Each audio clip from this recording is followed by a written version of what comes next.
Hey y'all, Kristen from Maybe a Better One and Knits here with another knitting tutorial for you. So today we are going to talk about Kitchener stitch.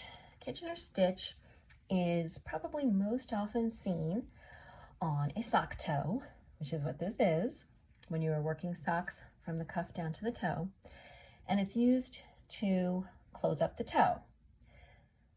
As I said, it's most often probably seen here, but you can use it to join any two sets of live stitches in stockinette. The only thing you need is a length of yarn from the end of your project. I always make mine much longer than I need to. It really doesn't take that much yarn. And then a yarn needle. That's a focus, there we go. A yarn needle. So this is an actual sock that I'm going to demonstrate this on. The first thing you need to make sure is that you have the same number of stitches on each side that you're trying to join.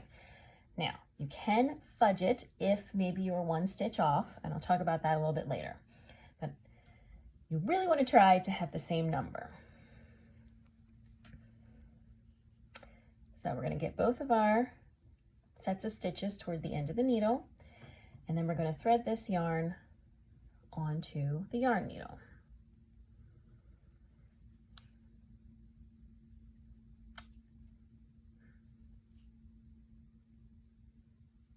All right. So we work one set of setup instructions, and then we just repeat the same process all the way to the end. So the first thing we're going to do is to insert the yarn needle purlwise into the front stitch and pull the yarn through. Then we're going to go behind and insert it knitwise into the first stitch on the back needle and pull through. All right, that's our setup.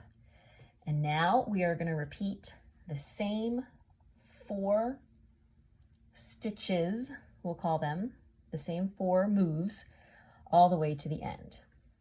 So first we're going to insert the yarn needle into the first stitch on the front needle and take it off. Pull the yarn through. Then we're going to insert the yarn needle purlwise into what is now the first stitch on the front needle and pull it through. Then we're going to do the opposite on the back. So we're going to insert the yarn needle purlwise into the first stitch on the back needle, take it off, pull the yarn through. Then we're going to insert the needle knitwise and pull the yarn through. I usually like to speed this up a little bit. So what I will do is knitwise into the first stitch on the front needle and pull off. Then before I pull the yarn through, I'm just going to turn my yarn needle and go ahead and insert it purlwise into what is now the first stitch. And then I'm going to pull the yarn through both stitches. And I'm going to do the same on the back. Purlwise into the first stitch and pop off the needle. And then before I pull the yarn through, I'm going to reach back, insert the needle knitwise into what is now the first stitch and pull the yarn through. And this is what you're going to do all the way to the end.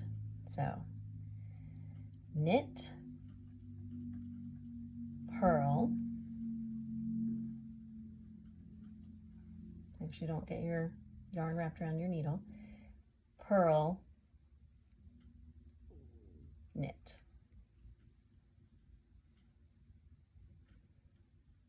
Knit, purl, purl, knit. And that is really it. So I'm going to go ahead and finish closing up this toe, and then I'll show you what it looks like. Okay, before I finish up, I did want to address the way you can fudge this. If one side has one extra stitch, then what you want to do is, let's say I had an extra stitch here on the front. I would do the first stitch like I would, the knit, pop that off. Then I would reach back and I would purl through the next 2 stitches. I'm not going to do that here, but that's what I would do. I would purl through those next 2 stitches, okay? And then when it came to it on the following row, I would knit through both of the stitches. This is not going to look quite as neat, of course, because you have that extra stitch, but if you just happen to have one extra stitch, that is a way to fudge it. It still works.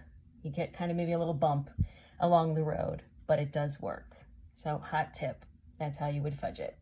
All right, I've got to the end, so the last thing I'm going to do is knit the first, purlwise the second, and now I am done. Here is what my toe looks like. Let me put my hand in here so you can see. Okay, here is what the toe looks like, nice and neat. So it almost looks like you've just knit all the way around. You do have a little bit of a bump here. So what we're gonna do is, since we need to weave in our end anyway,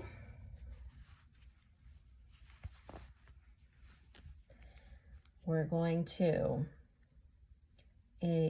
pull the yarn to the inside by just poking our yarn needle right through that corner, pull all the way inside,